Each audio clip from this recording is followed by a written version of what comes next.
बिहार में मतदाता सूची पुनर्निरीक्षण यानी कि एसआईआर प्रक्रिया की वैधता को लेकर चल रही बहस अब निर्णायक मोड़ पर पहुंच चुकी है। सुप्रीम कोर्ट ने सोमवार को यह साफ कर दिया कि इस मामले में अंतिम दलीलें 7 अक्टूबर को सुनी जाएंगी। न्यायमूर्ति सूर्यकांत और न्यायमूर्ति जॉय माल्या बागची की पीठ ने सुनवाई के दौरान कहा कि वह मानकर चल रही है कि भारत निर्वाचन आयोग एक संवैधानिक संस्था होने के नाते कानून और अनिवार्य नियमों का पालन कर रहा है, लेकिन यदि प्रक्रिया में किसी भी स्तर पर अवैधता पाई जाती है तो पूरी एसआईआर प्रक्रिया को रद्द कर दिया जा सकता है। सुनवाई के दौरान पीठ ने कहा कि मतदाता सूची के पुनर्निरीक्षण जैसी संवेदनशील प्रक्रिया में चुनाव आयोग की भूमिका बेहद अहम है। अदालत ने माना कि आयोग एक संवैधानिक निकाय है और इसलिए उस पर यह भरोसा किया जा सकता है कि वह कानूनी प्रावधानों के अनुरूप काम कर रहा होगा।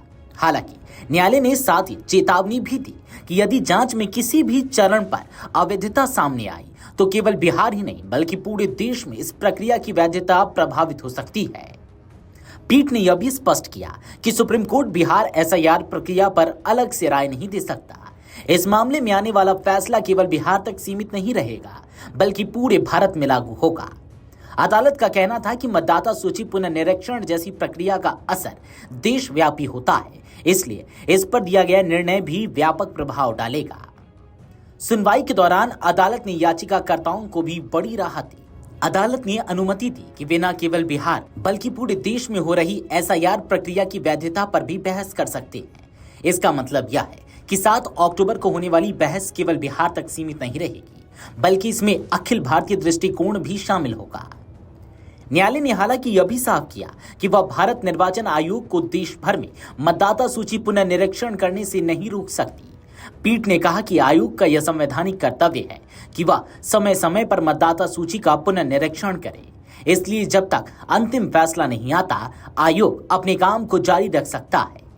इस मामले में एक और अहम मोड़ उस समय आया जब शीर्ष अदालत ने एक अलग याचिका पर नोटिस जारी किया। यह याचिका 8 सितंबर को दिए गए आदेश को वापस लेने की मांग कर रही थी, जिसमें आधार कार्ड को मतदाता सूची में नाम जोड़ने के लिए 12वें दस्तावेज के रूप में मान्यता दी गई थी। उस समय सुप्रीम कोर्ट ने साफ कहा था कि आधार नागरिकता का प्रमाण नहीं है, लेकिन यदि मतदाता आधार प्रस्तुत करता है तो निर्वाचन आयोग उसकी वास्तविकता की जांच कर सकता है। अब अदालत ने इस मुद्दे पर भी निर्वाचन आयोग और अन्य पक्षों से जवाब मांगा है। बिहार में चल रही एसआईआर प्रक्रिया पहले से ही राजनीतिक बहस का केंद्र बनी हुई है। विपक्षी दलों का आरोप है कि इस प्रक्रिया के जरिए मतदाता सूची में छेड़छाड़ की जा सकती है, जबकि सत्ताधारी पक्ष इसे लोकतांत्रिक मजबूती की दिशा में एक नियमित अभ्यास बता रहा है। अब जब सुप्रीम कोर्ट ने इस मुद्दे को अखिल भारतीय स्तर पर देखने का संकेत दिया है तो राजनीतिक हलचल और तेज हो गई है। अब सारी निगाहें 7 अक्टूबर पर टिकी हैं, जब सुप्रीम कोर्ट अंतिम दलीलें सुनेगा। यह सुनवाई न केवल बिहार बल्कि पूरे देश की मतदाता सूची पुनर्निरीक्षण प्रक्रिया पर असर डालने वाली है।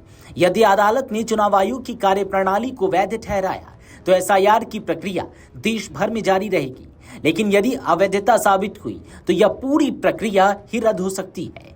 ऐसे में इस फैसले का असर आगामी विधानसभा चुनाव से लेकर 2029 के लोकसभा चुनाव तक भी पड़ सकता है। वीडियो डेस्क अमरउजाला.com। अगर आप ये वीडियो YouTube पर देख रहे हैं तो हमारे चैनल को सब्सक्राइब कर बेल आइकन दबाएं और Facebook पर देख रहे हैं तो हमारे पेज को लाइक करें।